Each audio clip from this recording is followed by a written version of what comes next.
Welcome, everybody. This is the Horn Takes podcast, your rough around the edges Texas sports talk destination. I'm your host, Sean Redfern.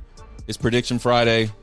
Friday's the second greatest day of history of all time because it's the day before college football. Signifies the end of the work week for most. I love me some Fridays, man.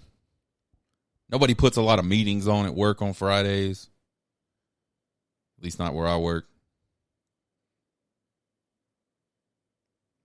Usually start the weekend a little early on Fridays. And you got college football the next day. And you got Prediction Friday on the Horn Takes podcast. Got a big home game tomorrow against BYU. And I say big, and people probably laugh at that. This is a big game for the University of Texas. All Texas's goals still out in front of them. They're going to have to play through some adversity. Quinn Ewers is out. Malik Murphy will be making his very first collegiate start. Doesn't have a whole lot of experience at the collegiate level. I think he's only thrown 8 passes this year.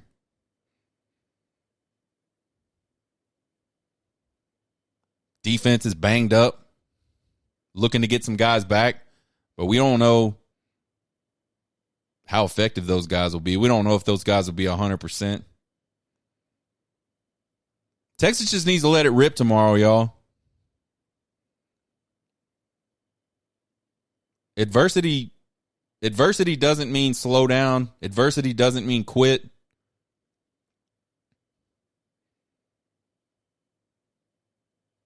Texas just needs to let it all hang out. And if they'll do that the rest of the season, they're going to be in a good position at the end of the season. We'll do our Week 9 Trace Otra games today.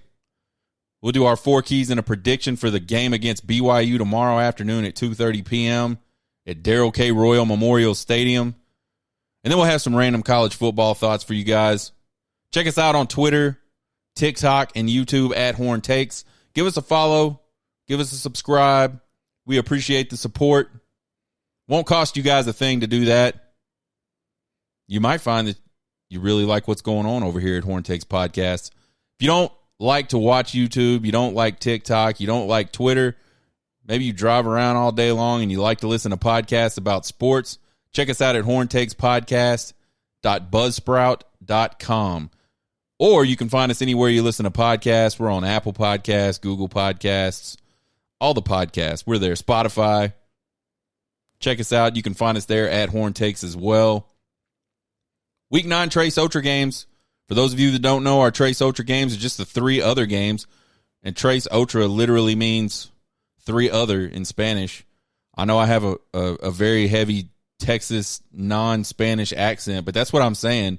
Trace Otra games, the 3 other games for Week 9. And that's just the 3 games I'm interested in outside of the Texas game that week. We pick them every week.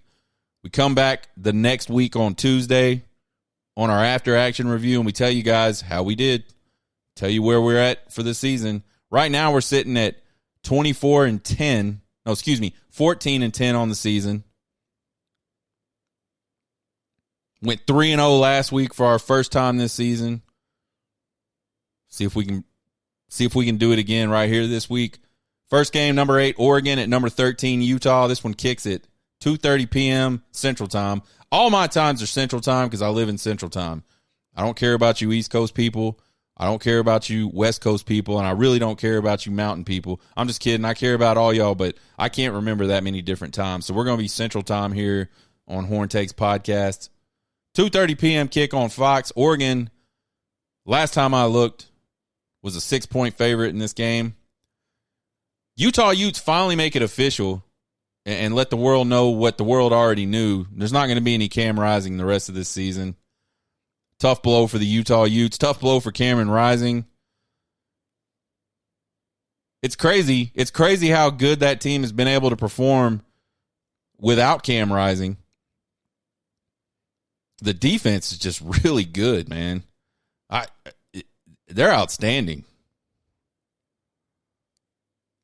They cause problems. Really only had one rough game. against Oregon State.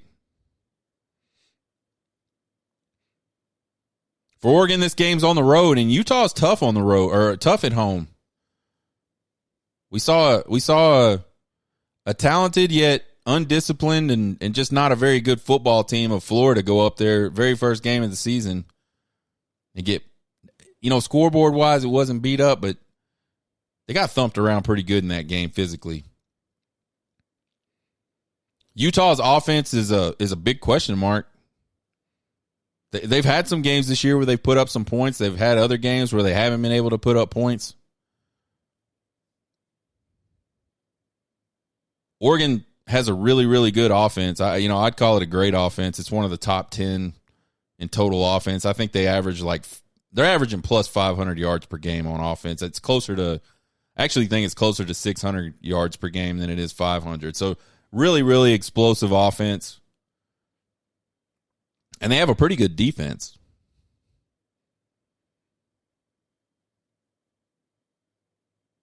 I like Oregon in this game just simply because I don't think Utah is going to be able to keep up with Oregon offensively. I think the defense will keep them in the game. I think it's going to be the type of game that maybe Utah is never out of, yet at the same time they're never in just because they can't do enough offensively. I like Oregon in this game, 24-16 on the road at Utah. Next game is number 20 Duke at number 18 Louisville. 2:30 p.m. kick on ESPN. Louisville's a 4.5-point favorite in this game. Duke's had a really great season so far, man. They've been in a lot of games. They let that game against Florida State slip away last week. They had the lead going into the fourth quarter. Had a lead late on Notre Dame. Trounced Clemson in game one. I think this Duke team's got some talent. It all starts with their defense. Really love that defense. Their offense is just a little bit behind. I think with their quarterback going down earlier this year with a high ankle sprain. I know he played last week. Don't know how effective he was in that game. Probably not very effective. High ankle sprains are hard to come back from. They're especially hard for guys that want to run the ball, and that's what Duke's quarterback likes to do. That's how he hurts people. Louisville has clearly the better offense between the two teams, and Louisville's defense is on par statistically with Duke, so I haven't got to see Louisville play all season. So this pick is based solely off stats, which is probably a terrible idea, but I like to pick the games that are against ranked opponents or with two ranked opponents. I like to pick the games that aren't gimmies. Anybody can pick a bunch of games that are gimmies and be real good. We're not trying to do that here. I like Louisville at home by 2 scores. I think they win this game 31-20 over Duke. I think, again, Duke's defense is going to keep them in it for a while, and then the fact that they just can't produce much on offense is going to end up hurting them. Game number 3, I swore a few weeks ago I would never do another Colorado game on one of these. I got burnt too many times, but I think I'm finally ready to get hurt again. I got Colorado at number 23, UCLA. It's a 6:30 p.m. kick on ABC. UCLA is a massive favorite in this game, 16.5 points. I'm kind of surprised by that. You look at this Colorado team, and we know they can't stop anybody. But we also know that when Shedeur Sanders is on, he's really, really good. He spent the year in the top 5 of yards passing. I don't know about QB efficiency, but he's been up in the top echelon of quarterbacks all season, despite the fact that in some games he's been sacked 3,473 times. Colorado obviously started off really hot this season. Got that big win on the road at TCU that, again, I've said it before, I don't think anybody expected that. No, nobody expected that.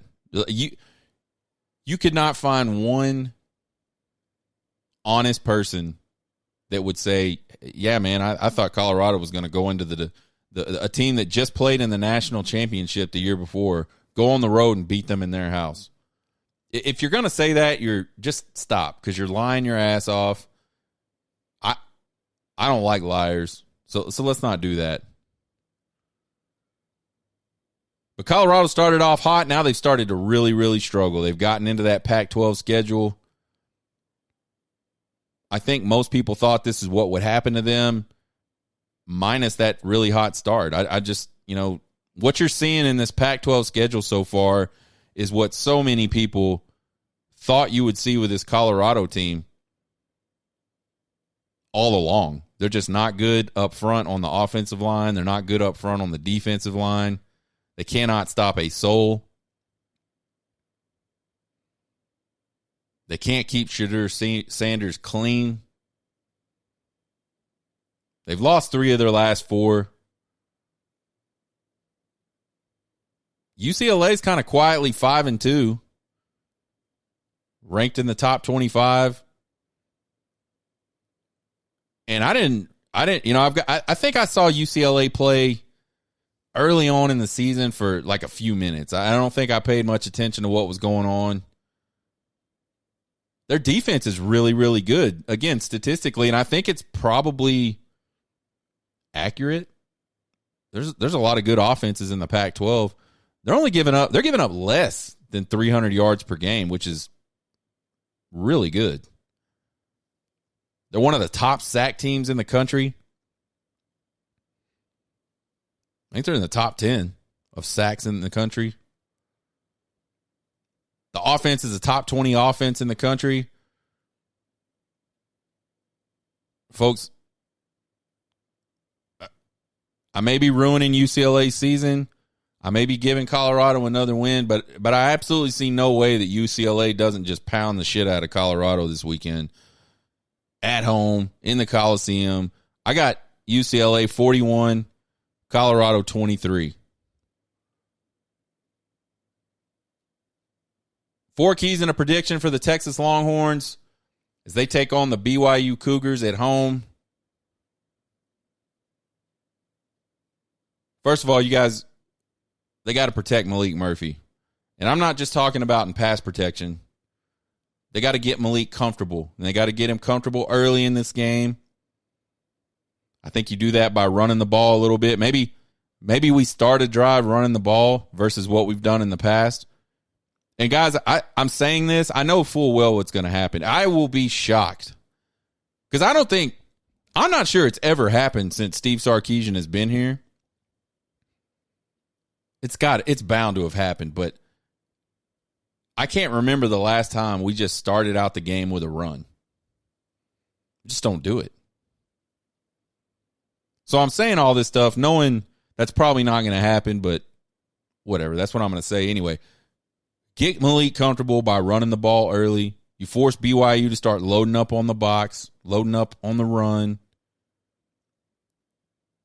Then you start to get to a point where you can try to beat them deep over the top. Malik's really good at getting the ball down the field. Obviously, this wide receiver group is good at getting down the field. When we do go pass immediately, I think we're going to see a lot of quick stuff, a lot of easy throws, things that are just kind of one read and go, just to try to build up his confidence. Again, Malik Murphy is an amazingly talented guy, physically talented guy. I think what we're looking at, though, and what we all should be worried about as Texas fans is he's never started a game before. He's never been the guy at the quarterback position at the University of Texas, and that's going to carry some form of burden. And maybe for him, it's not a big deal, and that'd be awesome. For a lot of guys, it is. So I think we got to get him comfortable, got to keep him comfortable throughout the game. We said not just in pass protection, but also in pass protection, we got to protect him. BYU only has 7 sacks all season. There is no way in hell that BYU should have anybody on that team sniff Malik Murphy the entire game. This is the kind of game where the Texas offensive line, offensively, you start talking about this offense, the Texas offensive line has got to take this game on their shoulders, be very dominant in the run game, and be very physical and very sound in pass protection.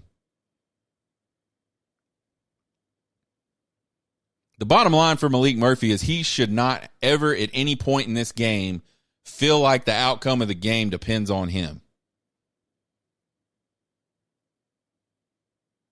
So whatever Texas can do game plan wise to keep him away from that feeling, they should do. We've seen Steve Sarkisian though. We know he likes to put the game in the quarterback's hands. I don't know.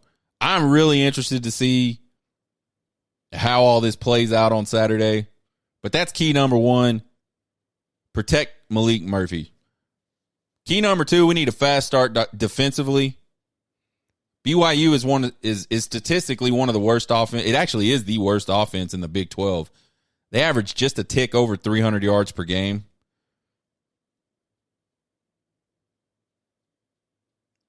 They don't really do anything well. They don't run the ball well. They don't throw the ball well.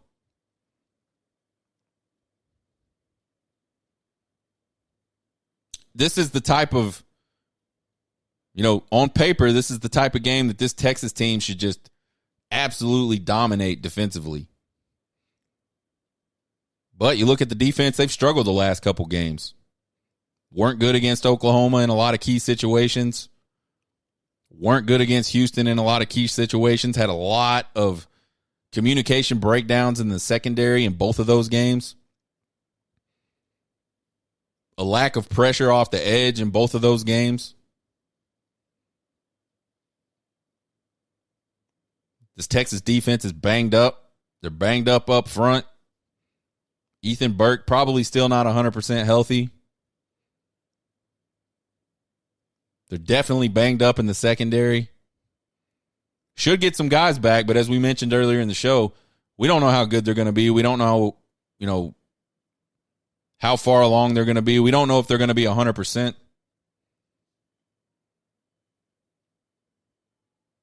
It's super important for this Texas defense to keep the BYU offense off the field and keep them out of the end zone early in this game as Malik sort of settles in offensively. Key number 3, they got to win the turnover battle. And I know a lot of people will say, well, that's cliche. You should always win the turnover battle. I don't necessarily disagree, but I think in this game, it's ultra important for Texas to win the turnover battle. BYU has a +9 turnover margin. Texas, I think, is +3 on the season. And I think this +9 turnover margin probably explains why BYU statistically looks awful, but somehow they're sitting at 5-2. It's really their only advantage over Texas is the fact that they don't turn the ball over a lot and they produce a lot of turnovers. They force a lot of turnovers. So I think for this Texas defense, if they can go out and this Texas offense can protect the ball and the Texas defense can go take the ball, you flip that around on BYU and you just eliminate like the only thing BYU really has. Again, on paper.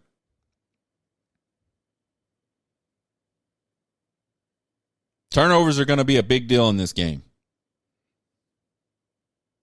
And I don't mean to throw no bad juju out there, but backup quarterbacks a lot of times have problems with turnovers because the speed of the game is different in a game. The looks in the game are different than what you practiced.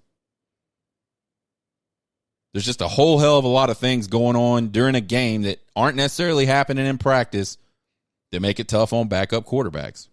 Luckily, this game is at home, so we don't have to deal with the crowd. And luckily, this Texas offense can run the ball really well. Luckily, it's got a really good stable of running backs that they can rotate around, keep people fresh, still pound on that run if they want to. We'll see. We'll see how Steve approaches that. So I think from a backup quarterback perspective, everything that could be right for Malik Murphy, I think is right for Malik Murphy. Protect that ball, take that ball away. That's key number 3. Key number 4, Texas just got to let it rip. Look, the team is banged up. Ewers is out for an unknown amount of time. We don't know if it's going to be 3 weeks. We don't know if it's going to be the rest of the regular season. We don't know. I mean, hell, it could be the whole rest of the season. We just don't know. But with all of that, this team is still very, very talented. This team is still very, very well coached. And all the team's goals are still attainable. Win the Big 12. Goal number 1. If this team can win out and win the Big 12, then there's probably a pretty decent shot that they make the college football playoff. That's always a goal. That's attainable. But this Texas team has got to be aggressive. They got to play to win. And I think you're going to see that out of Steve Sarkisian. We said on the show on Tuesday, one of our big questions was, does Steve Sarkisian change the game plan because he's got a backup quarterback? And I honestly, I don't think he's going to. There may be some things that Malik Murphy's more comfortable with that they do that they don't necessarily do with Quinn Ewers. But I think we're going to see the same type of game plan. I don't think he's going into some sort of shell just because his backup quarterback's in the game. Be aggressive, play to win. You're more talented. You're physically better. You got better coaches. You got the home field advantage. If you play to win and don't play not to lose, I think there's a really, really good chance Texas shows up, has a great game against BYU. Pretty comfortable win. Key number 4, let it rip. Prediction time. The line on this game has just been absolutely crazy. I think on Sunday it came out, it was like 20.5. And then all this Quinn Ewers news starts to trickle out and it drops a little bit. It ends up bottoming out, I think, at 16.5, 16 points for Texas. This morning it was back up to 19.5. I saw somewhere where someone said it was back up to 20. Just crazy line movement. I don't know that I've ever seen a line move the way it's moved for this game. That means absolutely nothing, by the way, regarding the outcome of this game. It's just interesting the way bets come in, the way the line moves. It almost makes you wonder what do people know that we all don't know. I guess we'll find out on Saturday. I think there's a couple of key matchups in this game. You got BYU's greedy defense against Malik Murphy in his first collegiate start. We talked about that a little bit earlier. They take the ball away really well. Can Malik Murphy protect it? And then BYU's average pass offense against a really banged up Texas pass rush and a secondary that just hasn't played well the last couple games. I think between those two matchups, whoever wins more consistently will end up winning this football game. I love Malik Murphy. I've been saying I love Malik Murphy since last season. I think he's absolutely the second best quarterback on this team, or he never would have went in that Houston game with a 3-point lead, 7 minutes left in the game, the season on the line. That never happens if Malik Murphy isn't your clear-cut second guy. I think he's ultra talented, huge arm, so huge, in fact, that I think he needs to learn to take a little bit off. Everything doesn't have to be a fastball. Let's throw a changeup every once in a while. I expect to see all that stuff being said, as much love as I have. It's his first start. I think we're going to see Malik Murphy have some struggles. He's probably going to miss some throws. He's probably going to miss some throws that hurt us. There's probably a better than not chance that he misses bad enough that it turns into a turnover. I also think he's going to make some plays. He's way talented. He's got a very good supporting cast. So it's gonna, there's always ups and downs for every player during a game. I think we're gonna see the ups be our normal ups for this Texas offense, but I think the downs I think those valleys are going to be a little deeper than what we've been seeing most of this season from the quarterback position. And that's nothing against Malik. That's just experience, folks.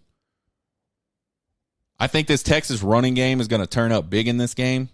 I don't know that means they get very many more carries than they normally would, but I think you're going to see them produce at a high level in this game. Texas is at home for the first time in almost a month, so the Texas crowd's going to be very much into this game. The weather's going to be nice, I think. I didn't even look at the weather. I know they've been getting a lot of rain down in Austin. I think the temperatures are going to be nice. It's not going to be hot. But I had heard that there might be some chances of rain. Damn, I wish I'd have looked at that. Regardless, they're at home. The crowd's going to be into it. It's a familiar place for the University of Texas. My score predictor says Texas wins this game 33-17.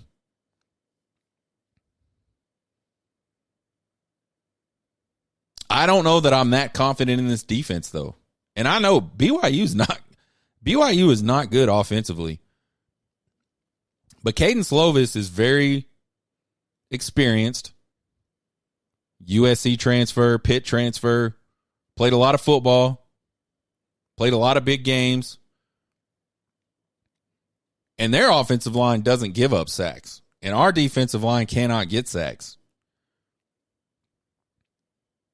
So I think we might be looking at a situation where, again, we have to depend on that secondary to stay in coverage a little longer than we would want them to stay in coverage.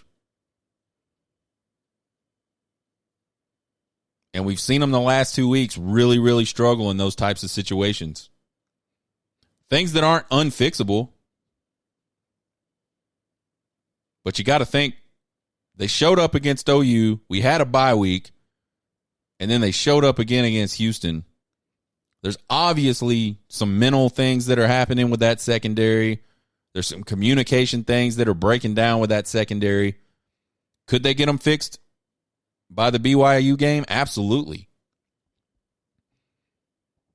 But I think all we can do is kind of go with the trend, and the trend right now is not looking too great. I say it's closer than that. I think Texas still wins this game. I don't think either way, whether we're looking at the predictor or we're looking at my personal prediction, either way, I don't see Texas covering, which means they probably go out and win by about 50. But I say it's closer. I think Texas is going to win this game 27-23. BYU will get their points. I think we'll see some turnovers from the Texas offense, at least one. I think we'll see the offense struggle in the passing game. 27-23 Texas. Just a real quick random college football thought, and this is crazy random. I thought of this literally just before I sat down to start this show. It kind of popped in my mind that, Mac Brown is still kind of ruining my college football seasons. He's not even the head coach at Texas anymore. And don't get me wrong, I really was fond of Mac Brown while he was at the University of Texas. I know all Texas fans got frustrated with Mac Brown over the course of his tenure at Texas. I know we all got frustrated with the Oklahoma losses. I know we all got frustrated. Probably worse than the Oklahoma losses, maybe, were some of the losses that got us out of the Big 12 championship race after that Oklahoma game. I think most Texas fans looking back on it in hindsight would say the way he handled the situation at the end was probably a little petty. But overall, Mac Brown, great ambassador of the University of Texas, brought the program back to prominence. Did a really good job in recruiting and promoting the University of Texas. The brand of the University of Texas and their football program exploded during Mac Brown's tenure. So a lot of great stuff. But he did ruin some seasons for us in fairness. And I know it's not all him, just saying You're the CEO. You got to take responsibility. Now he's at UNC, and he's doing the same shit to me. I just got done last week praising Mac Brown about what a great job he's done at the University of North Carolina. He did such a great job at North Carolina back in the day that it landed him the Texas job. When things didn't work out at Texas after so many years, he goes into TV. You could tell that's not his gig. He finally gets another job, and it's at the University of North Carolina. How serendipitous is that, right? And now he's got him right back sort of in a position to be where they used to be. Top 10 team. Looking at really one matchup every year. That matchup between Florida State. I mean, this season for North Carolina up until last weekend really looked like a lot of those old Mac Brown North Carolina seasons. Talked about them with that possible matchup against FSU again, ACC and possible playoff implications of that game. And then immediately he goes out and North Carolina gets beat by a 1-5 Virginia team whose only win this season before that was William and Mary. I don't even know what division William and Mary plays in.